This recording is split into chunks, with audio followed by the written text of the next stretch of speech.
Hi, Tariq. Welcome to Jewellery Pod. Thank you very much, Krishna. I'm super, super excited to be here. I can't even express that we are actually doing it because every time we met on the go, we used to have a long chat that sometimes we used to be short of time. Probably I used to be on the go, but so glad we are doing this finally. I think that I could have not chose a better platform than talking to you because there are certain things I wanted to talk to you about, but we would always run into each other, as you said, in different trade shows, at different floors, different areas where you cannot really have a heart-to-heart chat. It's mostly surface chat. Hi, how is it going? So it's good to sit finally and to talk heart-to-heart. Actually, great. Let's just begin it. Welcome to Jewellery Pod again. Thank you very much. Thank you. So, Tariq, you're not a jewelry designer. You have become, over the time, jewelry designer, but by profession, you're a computer engineer. I'm very sure that journey wasn't that smooth, and we wanted to know it all. Absolutely. And you're right. So before I even begin, I think it's just to be fair with you, your viewers, and everyone who's going to end up listening to this podcast. I come with a full disclaimer.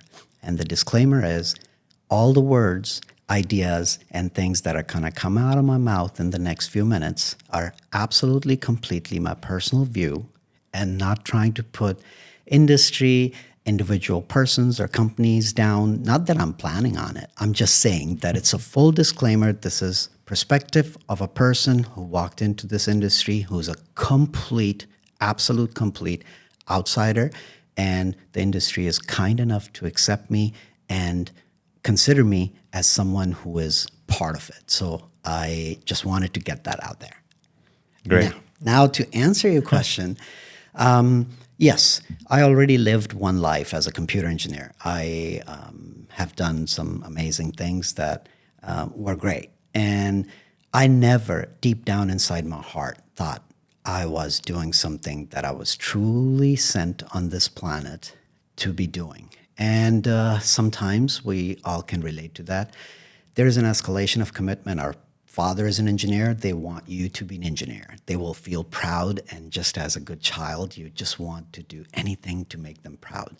And that was part of my earlier journey where I wanted to do something that makes my parents happy, that will make me happy. And obviously their intentions are always pure and clean. They are not asking you to become something if that is not going to be good for you. So I got an opportunity. I'm extremely, extremely lucky to be able to call this another opportunity. This time I made my choices. I made my mind what I want to do, and I got into this one step at a time. One more important thing I want to just mention right now is I noticed that every single person who's in the industry, obviously, first and foremost, is based on a business. It's Right. a business. As the father of economics, Adam Smith mentions, businesses supply and demand, so on and so forth, and their bills to be paid.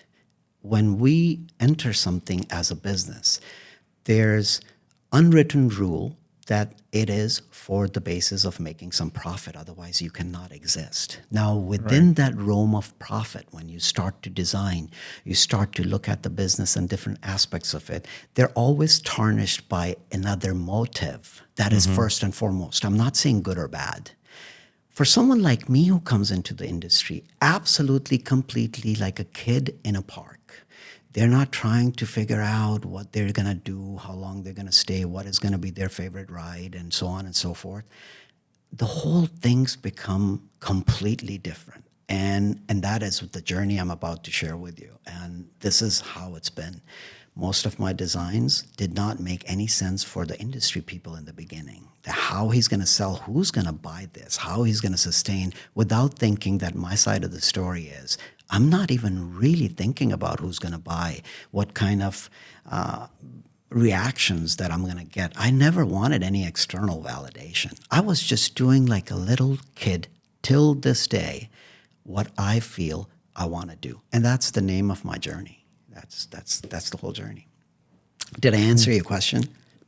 I'm still finding some more room, for facts, some interesting facts that You make jewelry which is not usual. Not everyone is making that, and it's expandable. Yes. It's multifunctional, Yes. and so yeah. Tell me about it. So the way industry has worded my creations is where art meets mechanics, something that is completely different.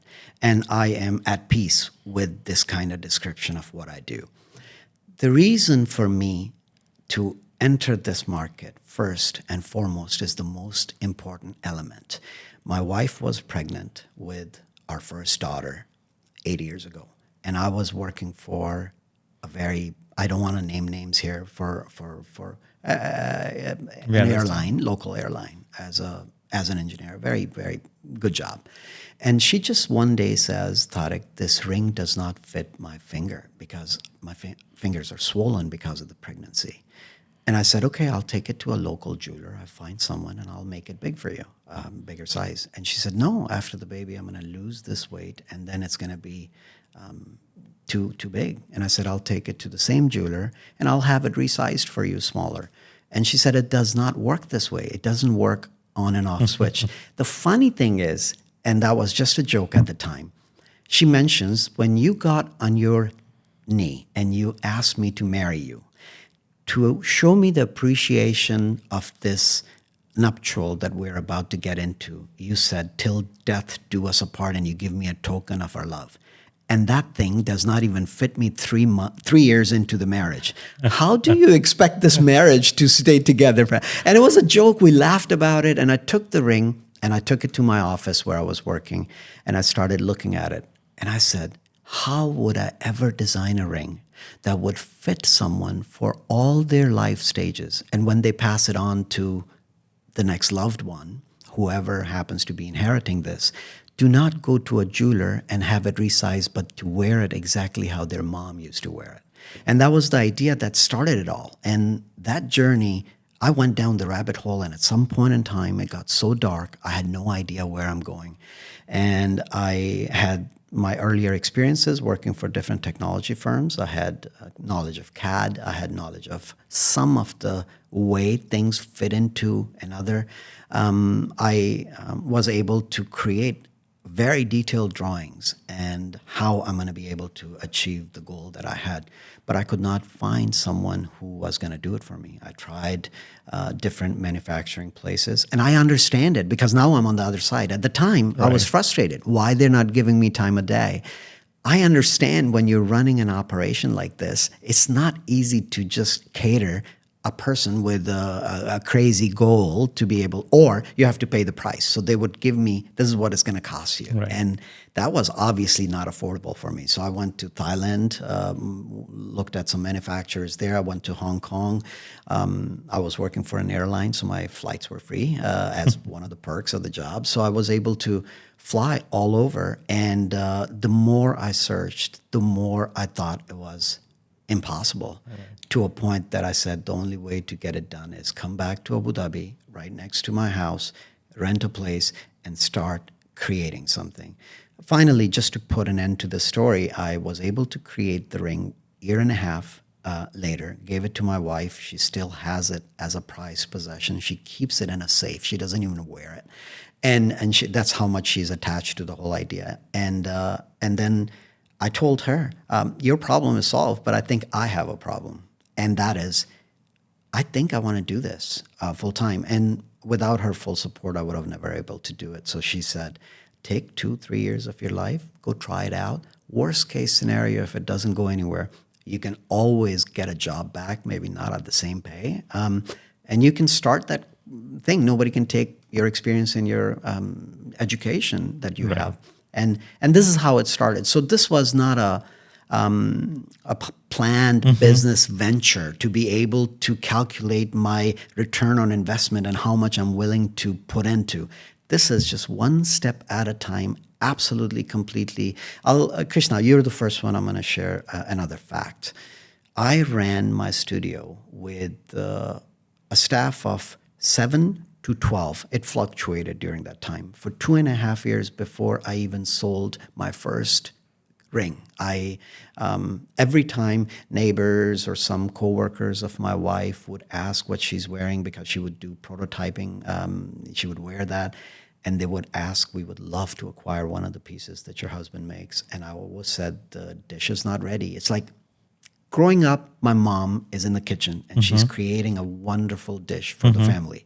And I want to go and taste it. She would always say, "No, not Yeah. yet. It's not ready yet." Because she's working on the creation, Yeah. right? So I can relate only this way where Right. I am like, "No, it's not done yet. I think it works. It looks great, but I don't think it's for showtime 100% yet." yet. Yeah. So that's what I'm doing till today. But except for the difference is I have a great following and I have some people who believe in what I'm doing and they come and they want to acquire it. I just was with a couple who flew down from Doha, Qatar last night to have a personal viewing, and I am absolutely humbled and completely grounded by that. And that is what keeps me sustained. There's no external investors into this business. There are no loans. There's no one breathing down the neck. There's no one telling me or asking me to do something. I'm just doing my own thing. And that is the name of my game. Just do what my heart desires and bring something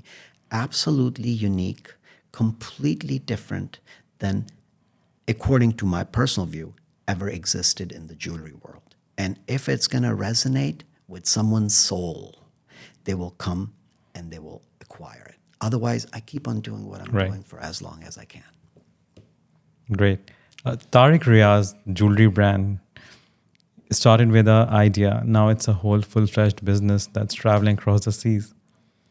And you're based out in Abu Dhabi, but majority of your customers are either you get it through trunk shows or are not exactly in UAE. So just tell me about this ecosystem. How is exactly this is working? I know there are not you're not making for everyone, but there are people who are coming to you to buy your pieces, and your designs are inspired a lot by heritage and culture of UAE, Abu Dhabi to be more precise.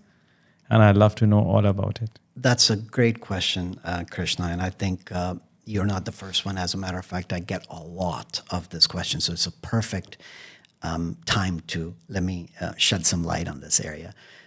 So my business is registered and based out of New York. I lived all my life in the U.S. I'm an American who came here for a job offer or an opportunity, as I said, a little over 8 years ago, and it turned into what it is today. So now, when I'm going to tie it back into the story where I started. When I started to create this few of my earlier versions of pieces, the idea again was not what is going to sell. What I had no idea. I didn't even know the melting temperature of the gold. I barely knew that the green stone is called emerald and the red stone is called ruby. The GIA courses came way after, and not as trying to get another certification, but as bare necessity to know exactly what kind of ingredients I'm about to put into my dish.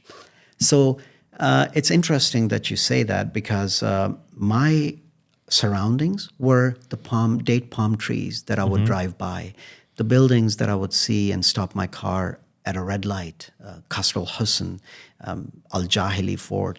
Most of these Khalas collection is based on one of the tamar, the date tree that we have, the date palm, the weaving patterns.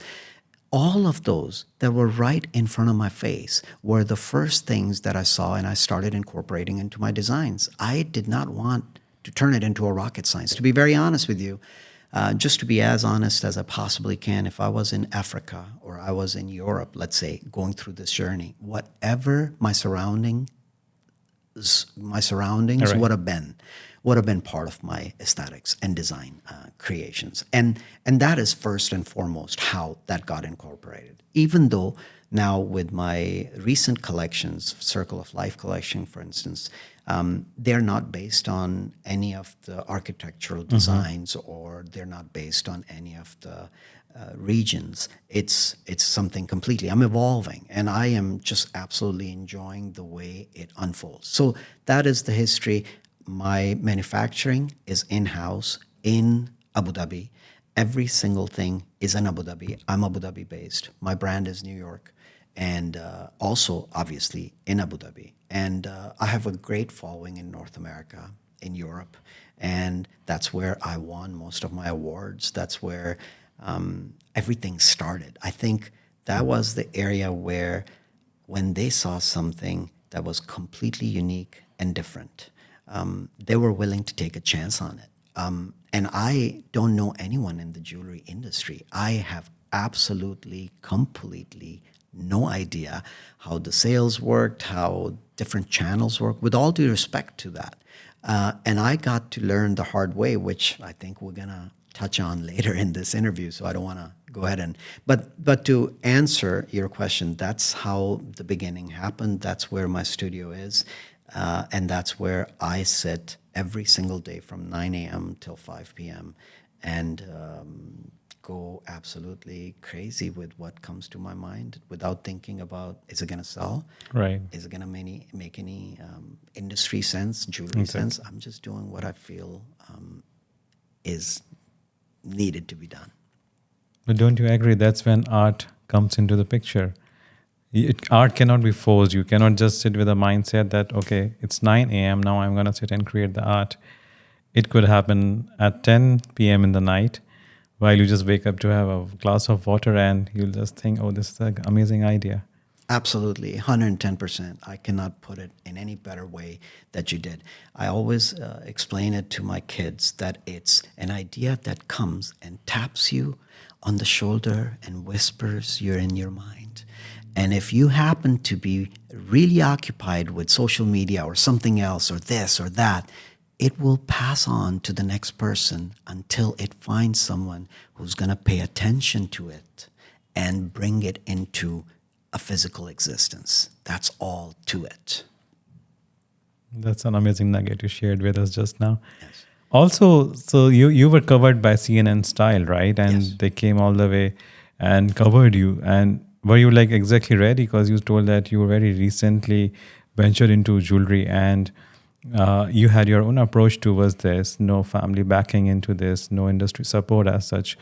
So tell me the whole scenario, how it was, what they asked, and why they were so intrigued that they flew all the way from that far to cover, and how it was.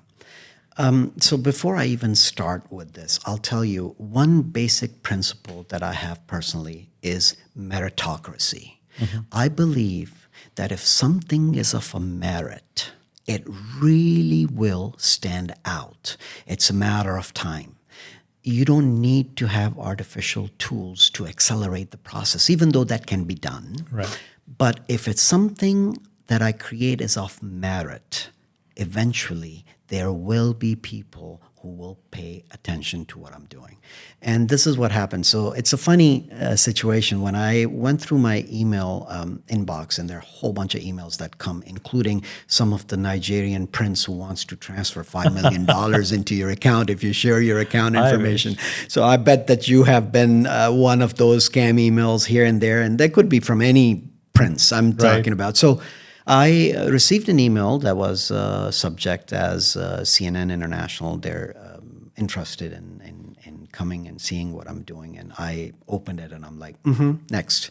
And I never paid attention until I got a couple of more emails from them, and it was pretty consistent. I looked at the email address and the domain looked valid. Genuine. And they scheduled and they came out and they said, we have been keeping up with how much you've been in different, in this jewelry sector, with what you're doing is completely different. And so I invited them to my studio. And when they walked in, they're like, I think they were expecting a big, matured organization, a huge funded company. But when they saw a hole in the wall, and to be very honest with you, my studio does not have an open, close. There are 9 doors in front now. Over time, it has evolved into 1 to 2nd and 3rd and 4th. We kept on acquiring all the next door spaces when they would come available. But we don't have any open, close,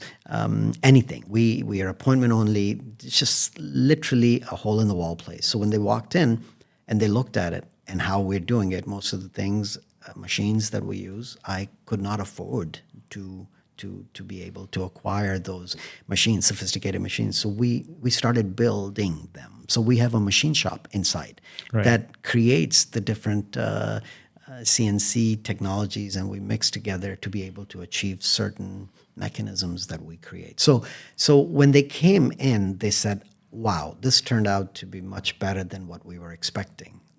And so that was a true compliment. Again, they understood that I am not trying to Right. do. I'm just simply trying to solve my challenges. And this is in our subcontinent we use a word is jugaad. Jugaad. When you cannot come up with absolute perfect solution over the counter, you will create your own version of it. 100%. And that's what I do on a daily basis. So that was extremely humbling for a mainstream media and mainstream audience to be able to find someone sitting in the middle of a desert, because I am nothing more than GPS coordinates Right. in the middle of a desert. And you know that how desert changes, all the sand dunes change with the wind and the direction of the wind. Right. And this is how it is. It's absolutely pure, it's absolutely natural and organic, and it gets affected with everything around the surroundings. And that's the true essence of what we're doing. What I could take from this is that you never created with a view that you need to prove it to someone, or you, as you said initially, that you never did it with a business perspective of designing or jewelry. And what I like about whole thing is that it kept your creativity alive, and you could do more additions to it on the same line that are equally good. I was reading about you, so there's a collection that's inspired by DNA, something amazing you did with pearls. Then of course Circle of Life. Yes. Yeah, Krishna. So there was a missing point always in my mind, and that was what kind of feedback that I can get on what I'm doing, not by just someone putting their money on the table and say, "I want to buy it." That's a great feedback. It binds you. And binds you, and then also tells you that someone is putting their money where their mouth is, right? You get dry compliments all day long. "Oh, wow, amazing, phenomenal." But you don't know at the end of the day, does it even have any merit? Again, going back to meritocracy. Now, someone gave me in Tucson, Arizona at America Gem Trade Association's fair. And I have no problem mentioning her name. Dallas Prince is her name. Amazing designer. I have great respect for her.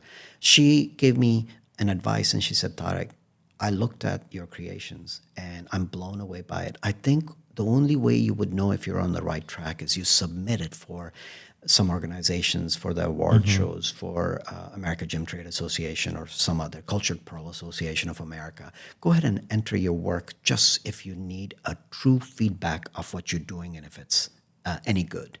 Because the judges are with those eyeballs and understanding where thousands of pieces have gone through their experiences, and they will be able to tell exactly. And so I took that advice right after COVID. So we launched and COVID started. So there was nothing else to look at. And so I submitted some of the pieces. America Gem Trade Association Spectrum Award is very sought after in the industry. And they said that it's bittersweet for you because we have never had this many entries in the history of 30 years of this submissions. But let's see what you're going to do. And I ended up getting 3 awards. So that was something that told me that I'm on the right track. The DNA pearl earrings that you mentioned, that was the first foray from my side into the world of pearls. And the organicness, something that can be traced back to the origin of the pearls. So there's a DNA, it's a living organism that is excreting this, that turns into a pearl. And I thought, why not to just pair it with the DNA of it all? And I created that, and I'm extremely humbled by it. But the Cultured Pearl Association of America not only gave me the President Award 2 years in a row for my pearl creations, but also wrote some raving reviews about what I'm doing. And again, That was not the goal when we started designing those. Right. That was just something we created. I spent almost a year on certain mechanisms where they randomly turn all day long as soon as the lady or the person who's wearing it stops turning their head and they become still. Every pearl comes and stops at a certain angle and creates that DNA.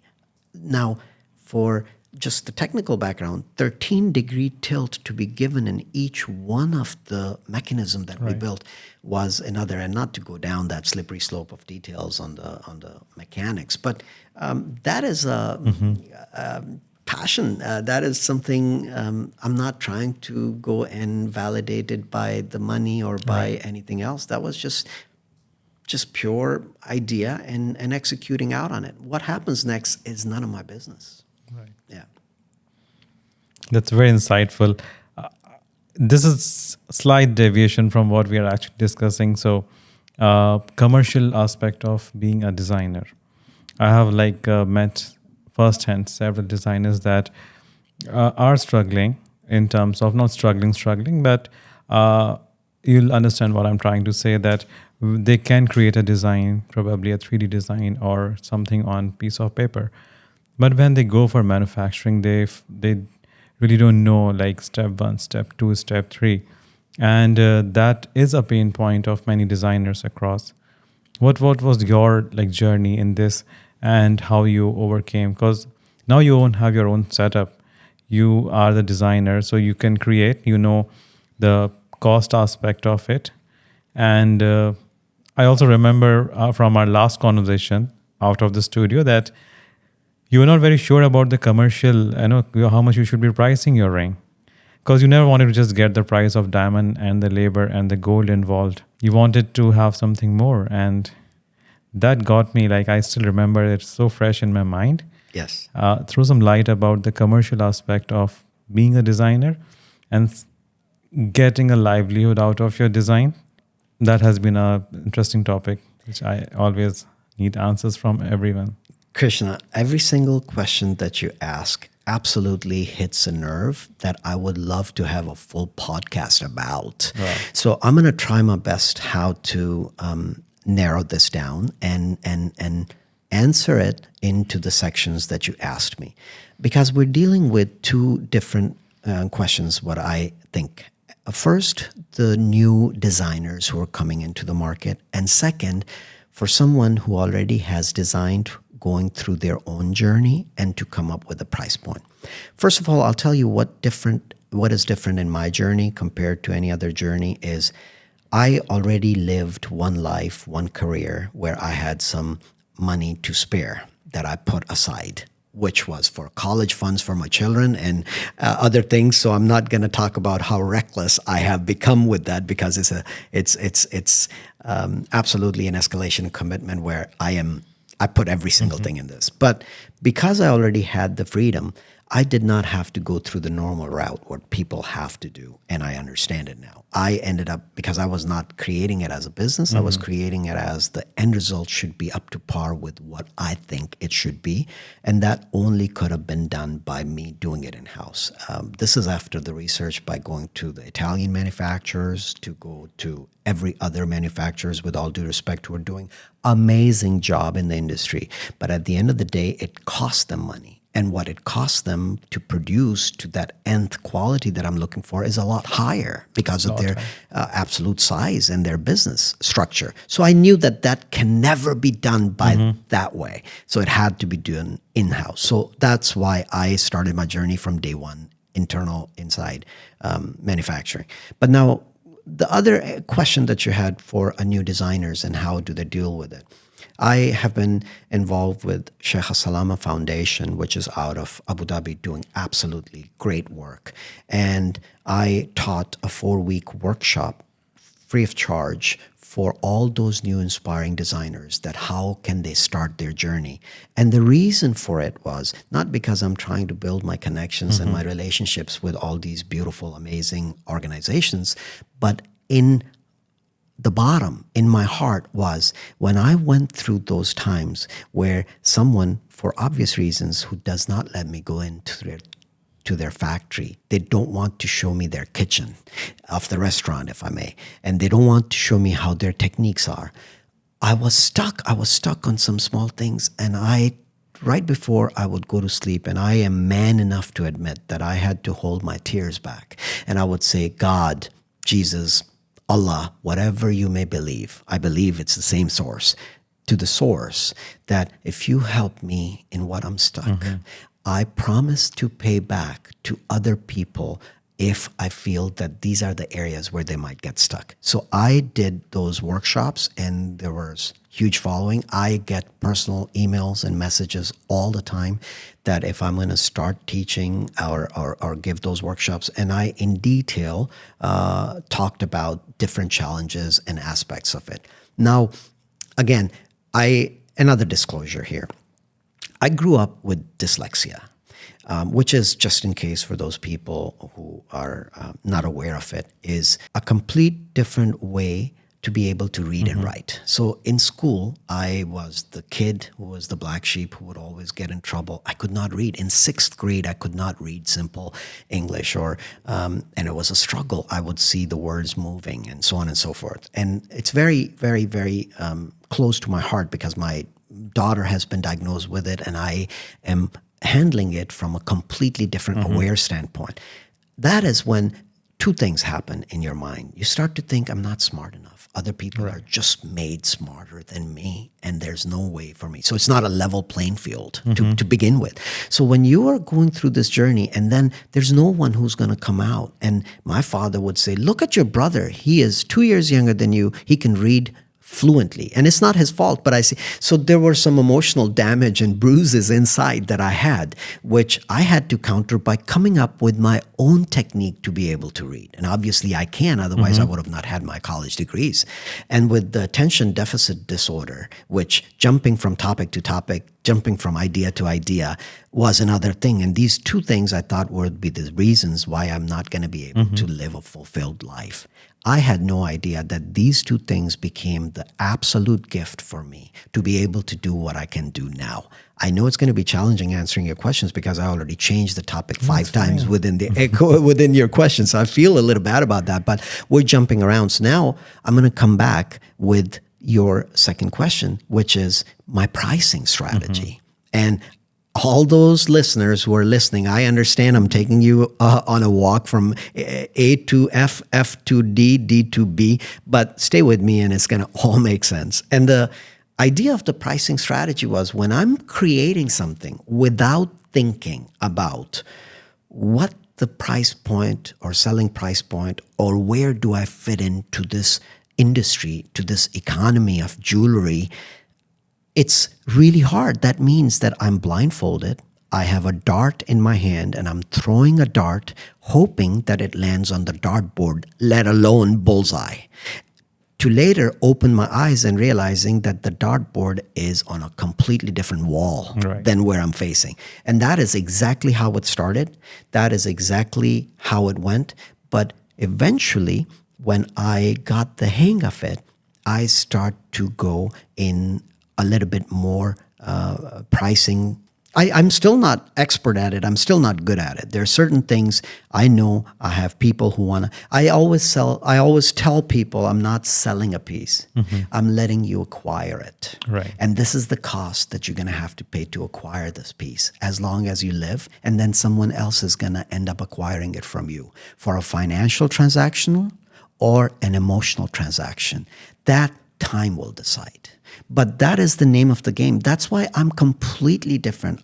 None of the principles of the jewelry industry apply to me. Let me give you an analogy.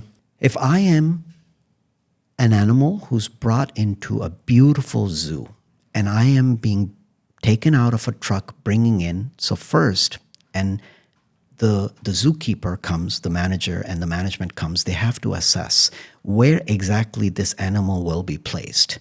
Is it go into the cat section with cheetahs and lions, or is it going to go into amphibians? It's going to go into... So there's a whole bunch of science with, I have no idea. Someone comes and says, based on the size, based on the fur, based on the eyes, based on the overall structure, every single knowledge that we have, I think this is where this animal belongs. And they put me in a cage. Now they're going to obviously try to feed me to the other animals that are being fed. Let's call it, I'm a panda. And they're like, all right, so what we're going to start off with, something very close to panda, is let's give them a little bit of a bamboo and let's give them a little bit of a meat. Right. Because we have never seen an animal like this at all whatsoever. We have no idea. As an hungry animal, I'm going to start eating. There are going to be two things that are going to happen to me. That food that looks very nourishing, nutrition and nourishing to me is going to start to impact me in two ways. Either I'm going to have a decaying effect, I'm going to start getting sick from it, or I'm going to get better, or I'm not going to eat at all. And that is the experience I'm going through at the moment. And the only way to explain it to you with this analogy, in no way, sort or form, I'm saying that jewelry business is like with a whole bunch of animals. But no, this is Mother Nature. This is, we are another species living on this planet. And at the end of the day, so I will give you a lot of my answers as analogies because I don't know the industry. And the only way I tell myself, I answer my own personal inside questions are from analogy. And that's what this journey has been so far. And so I don't know if I'm placed. I am that data will be really challenging to fit into your spreadsheet if I change the analogy to a different side, right? Because all of your calculations and formulas, when you're using them, my data is going to mess up all the rest of your data and the integrity of your spreadsheet. Right. So I am something that you create another spreadsheet and put it in there as a placeholder. And that is what's going on with the industry, with retailers, with PR, branding companies, with everyone. They have no idea how to deal with someone like me. And I know exactly what I want. And what I want is absolutely to be left alone and let me do what I'm doing. And the time will tell, and the people who believe in what I'm doing will tell. And that I am absolutely, completely accepting of the final outcome that over time will tell itself. And I have nothing. That's what happens when you are bringing something on true meritocracy. It's up to absolutely a merit. You have no fear of anything whatsoever. And you do not want to follow predetermined, predefined ways. I'll tell you one more example. And tell me if I'm going off too much here. Oh, please. My personal experience, again, with total respect to the whole industry, of all the new emerging designers, are a few things that pop up.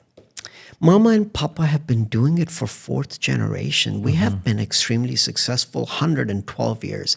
You tell me why Mama and Papa ever want to change anything that is working, first of all, with all due respect, right? Think of the big brands that started. Unbelievably amazing creators started those. They're owned by huge conglomerate, big companies now. I don't want to name companies. They're investors, they're board of directors, and they're people that need to be reported at the end of the day, end of the quarter, end of the year. There are some numbers that need to be met. To meet those numbers, you have to have some low J dancing in this, or some other actor, actresses need to be seen in this. There is some really pressing, beautiful causes, gay and lesbian, or some other LGBT, or some other, let's say, orphans, whatever, are then mingled into your brand strategy. You're using those extremely pressing, beautiful, pure causes at the end of the day to sell your jewelry. I feel the industry is, at the end of the day, it's survival, right? It's battle of the, and their survival mechanism is that. I'm not putting it down because I cannot say why lion has to eat a goat to stay alive.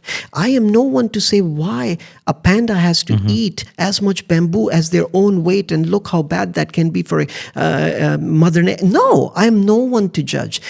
The jungle has its own law. When there are too many deers, there are going to be more lions that are going to feed off of them. And then when there are too many lions, they're going to start to compete for food, and then some of them is going to lose their life. And so that's the nature. And I am giving you the insight from an absolute, complete outsider and their own perspective of what they see. So when mommy daddy strategy, when inheriting strategy, when a brand that has become 150, I meet people and like, we're from 1847. So who are you? That's who we're making jewelry for as long as. Idea is at the end of the day, what is sitting on the table is why was it made? And what is the value for someone who's going to acquire it for them?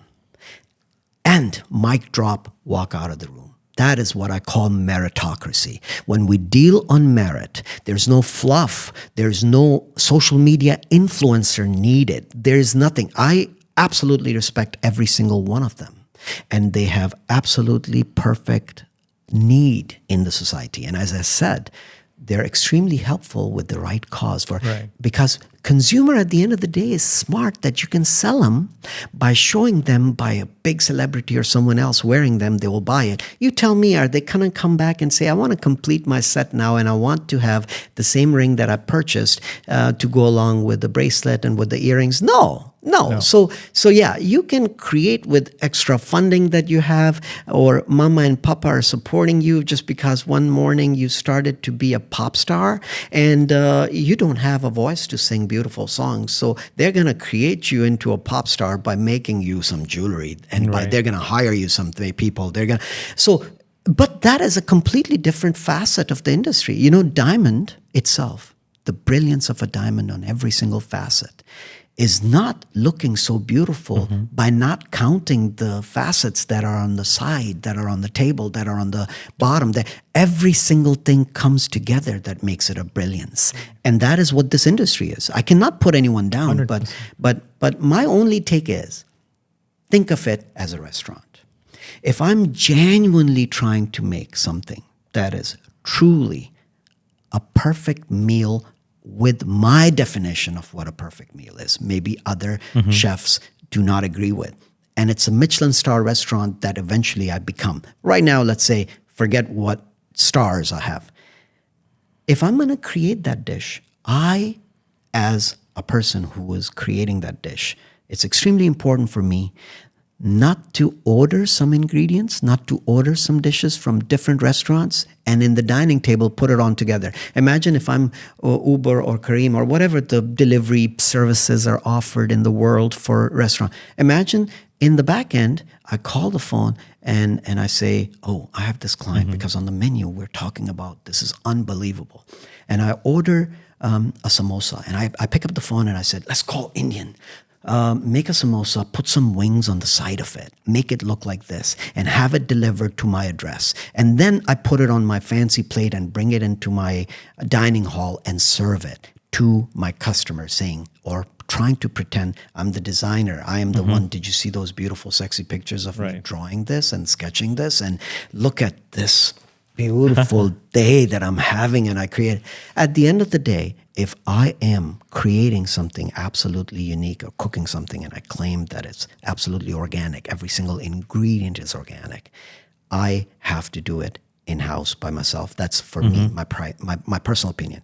So the distance that I travel from the cutting board after chopping those beautiful organic vegetables and ingredients to the wok that I'm going to go ahead and stir fry it in tells a lot.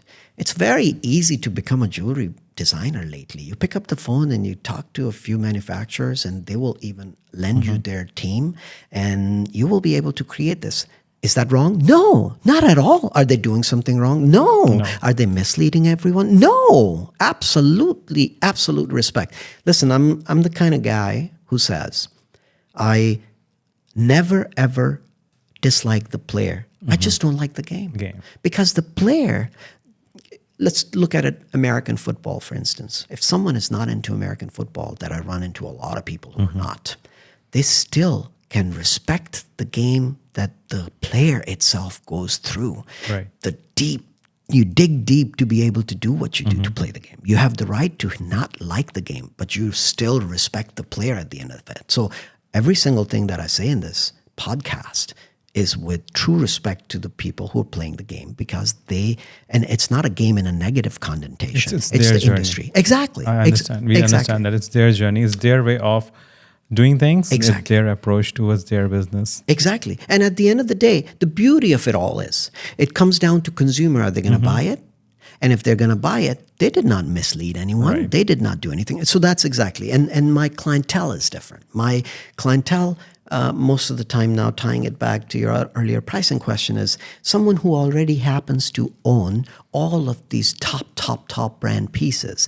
And when they acquire something from me, and at the end of the day, when they're about to put it in their jewelry box, and they look and compare it with all the rest of it, they're like, it hits the spot.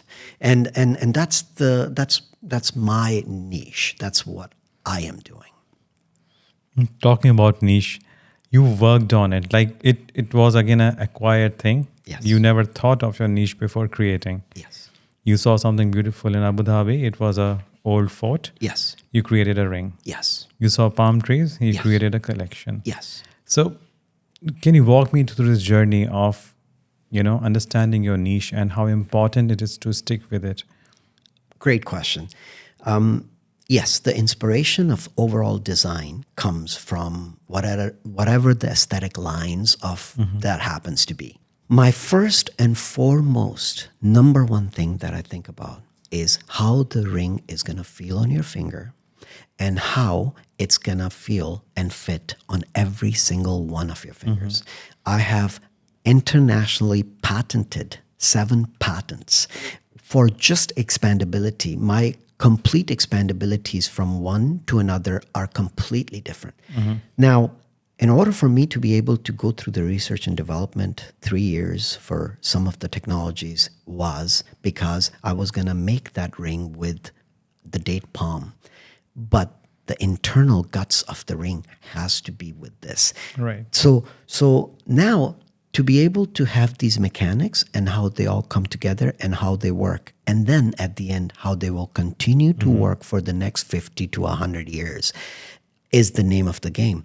Now, that was or is the challenge. My number one foremost thing in my creations is how it's going to feel to the person who's wearing it, how it's going to fit them throughout their life, how they'll be able to share it with any other family member or a friend that they are close to, and how the inside of the ring that nobody will ever be able to see is going to look. Some of my rings or my creations, the time it takes for the inside inlay is, and I do recently Sadhu designs. It's an old carpet weaving patterns from the Middle Eastern region that I use in my some of my designs inside. Takes much longer, so about 8 to 9 days, just for those industry people who are listening to us right now, labor time for that inlay inside. Wow, am I required to do that? If I do my cost and benefit analysis of law of diminishing returns, is it gonna get my money back? No, but it's doing absolute true honesty to the idea that I started with. And in the middle of it, I cannot change my mind and say, okay, I decide not to go where I was going. So this is exactly how all of this organically comes together. The aesthetics, the designs, the motifs, and in my design, going back to just summarizing your question, is first and foremost, is it going to be absolutely a phenomenal piece if you're blindfolded and not looking at it into extreme shiny lights? If you put it on your finger, will it feel something that has never felt as a piece of jewelry before? And then everything gets built on top of it, and then take it out of your ring finger because you happen to have other fingers, and ring finger is no special than any other finger. And then will it fit and feel the same way? And that is how I started. This is what I do. This is my number one task with every single thing I do. And that's what makes me stand apart from anything else. One more thing I'm known for, because I just got back from Riyadh, Saudi Arabia after a wonderful exhibition. And I was happened to be next to some beautiful booths of some of the amazing designers. And the overall cost on the booth and the lighting and every single thing, there was no expenses left not to make that absolutely beautiful. And I happened to be on something where I was requesting them, can I have a table with my logo in the background with white cloth and no lights? Because I that is what if I am creating something of merit, I don't need any absolute complete things to make it look nicer That's than it right. is. And just to sum it up, the most beautiful email that I got at the end of the show was by this lady. And she was an elderly lady who bought it for a gift for someone. She didn't have to worry about if it's going to fit or not. And she said, Tariq, first time in my life, I purchased a jewelry that I went back to my home and I looked at it and it looked way better than when I purchased it. Otherwise, it's always the other way around. Other That way is around. just, that's not a little pitch about what I do, but that is what I strive to get. That compliment for me is better than any number of sales I would have made on that show, which was a successful show. But that's what I strive to hear. And I feel like I'm on the right track. Yeah, I'm circling back. So do you now at this point of life, do you think that, okay, I have like sold to, this kind of customer and she really appreciated the design. Do you keep them in mind while creating new at this point of life? I'll Yes. repeat. So I automatically end up getting requests from those people who acquired the pieces and say, have you ever thought about making a bracelet that kind of sort of matches the same motif? And because I am not deep pocketed, where I have investors and I am very, very calculated Right. with where I'm going to have my gold and my diamonds go to, because there's a very limited budget that I work within. Just sharing it as a human side of things from someone who's doing a grassroots organic growth. So from that, then that obviously makes me start thinking that that is going to make them twice as Right. happy, and then might as well go through the earrings. And I create a set, and then it becomes enough for other people that they end up meeting that they want to acquire something like this too. And then we make another one and another one. And this is how naturally, organically it's going. And word of mouth is super strong in this part of area. Absolutely. So this is my strength from day one so far. Every single thing that has happened to me so far is for someone who acquired it and they became a brand evangelist. These people I cannot acquire as someone as part of my sales team ever, because they're at a different level. But when they believe and they truly see the passion that is reflected within the creations and they become the believer, they're the one who end up showing and talking about it for the evening while they're meeting their friends.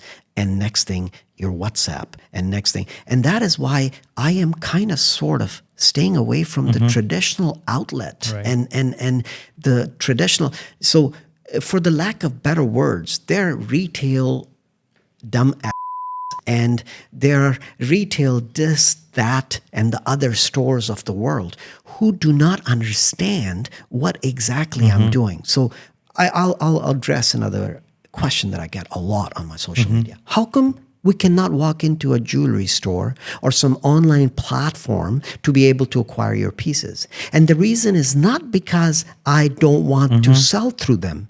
The reason is because those people have not upped their game to continue to update themselves with what is in the market and where the trajectory is going. You know, Blockbuster and all these Hollywood videos that used to rent videos, they did not keep up with the consumer demand and how their taste started to change. Look what happened to them. This is exactly what's going to happen to brick and mortar old school retail outlets if they do not keep up with the game and the changing requirements of the consumers out there. Yes, there is a small sector, there's a small slice, but if you're not thinking about all of the consumer sections, you are the one who's going to end up meeting. So I did that. I went and I had meetings one after another. And when I understood that what they are thinking, what is going to sell? How much is the profit? Well, and I'm not saying every single part, but at the end of the day, we started this interview with, or this podcast with this already established fact that there's certain, like, for example, if I'm making a rocket to go to the moon, me and you will both agree on a few things. First of all, there's a gravitational force. It doesn't matter. Every single thing is affected and impacted by it. We have to go toward. So there's certain principles by nature, and that is exactly in Adam Smith says in the world of economy. And economics is that. So I understand that everyone is creating within those boundaries, right? And so we cannot judge them against that. That is the game that they're part of, and they have to play within. I say, I refuse to partake in it.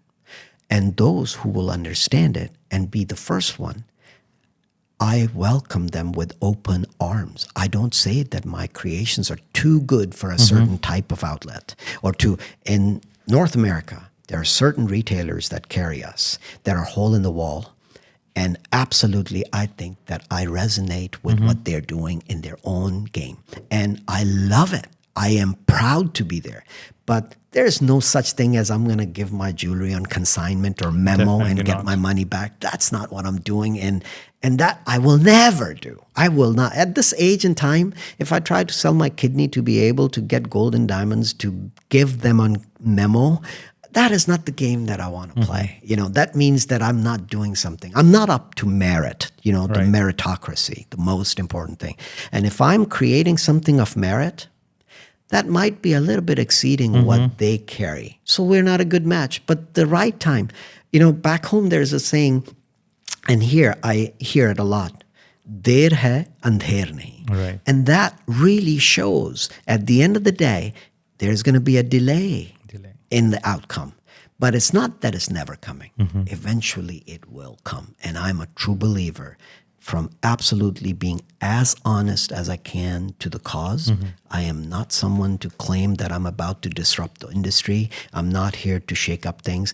I am just simply requesting I have a birthright to able to exist and do what I'm trying to do without stepping on anyone's toes. That's it. This is story of Tariq Riaz, of course. We respect that. Also, your jewelry is magical. Like, it expands, it changes color. Would you want to show us something? Absolutely. So I'm wearing right now a ring that is a prototype from 5 years ago. And that shows you the life cycle of a creation like this. I have an international patent that took me 2.5 years to wait till it got approved. And this ring here that I'm wearing there are 2 red stones, and I'm really known for something like this. And you're wearing a beautiful green jacket, and the red stones, if I point towards your beautiful green jacket, they become 2 Seriously? green stones. Yes. And then this neon light, if I turn my finger towards this neon light, which is red in color, somewhat red, they become red. So the idea of things like this existed in my mind for the longest time. I wanted to really bring something completely different into the jewelry market. One more thing I'm going to tell you. I noticed as an outsider coming into the industry that most of the industry, how they work is, let's say I'm a very successful cardiologist. I'm a heart doctor. And I've worked in the medical field for a long time. I'm successful. I have a great practice. I come home and talk to my wife that for my weekends, I want to change the scenery a little bit. I want to do something else. I go to YouTube and I say, I looked at this video of a woodworker and I want to build a coffee table.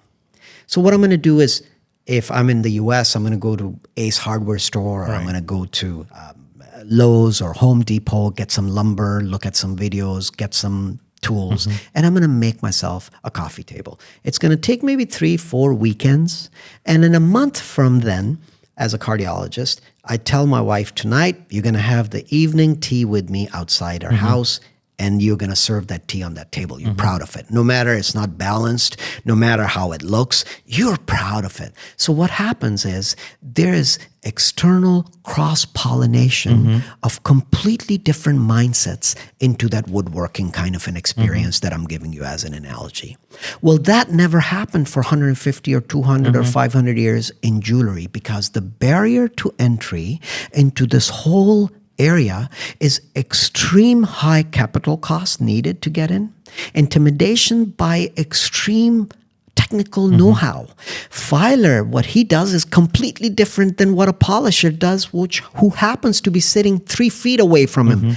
The setter is a completely different animal, and the stone cut, reflection and refraction is completely different, let alone the overall cost of casting and so on and so forth. So there was absolutely no way someone with a different mindset could ever walk into that area and say, this is what my mind of thinking from a different industry made me think this way, and I created. That just never happened. And that's why the jewelry industry stayed within the families, because the kids learn from their parents and so on and so forth, which is a beautiful way. I'm not holding that against the industry, but what that kept into was, this sells and let's keep on doing it. And yes, there are some special pieces that are amazing that have been built over time, but nobody outsider who came in and did it. So in a dyslexic attention deficit disorder kid walking around, walks into a park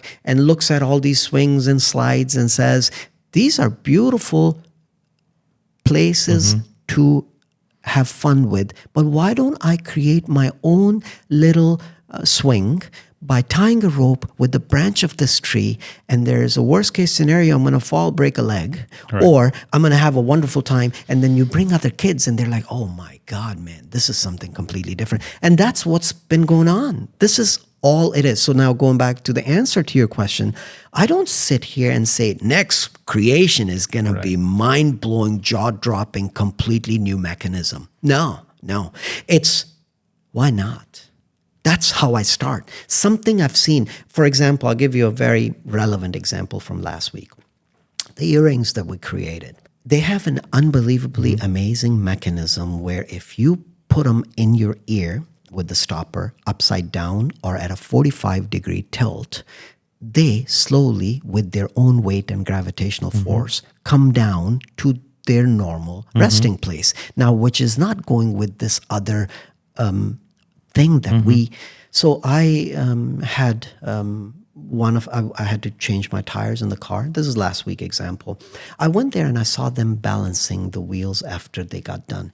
And they put it in a wheel balancer, a machine. They rotate the tire after filling in the air and nitrogen in this case. And then they put the weight to get the weight balance. And bing, the light went off.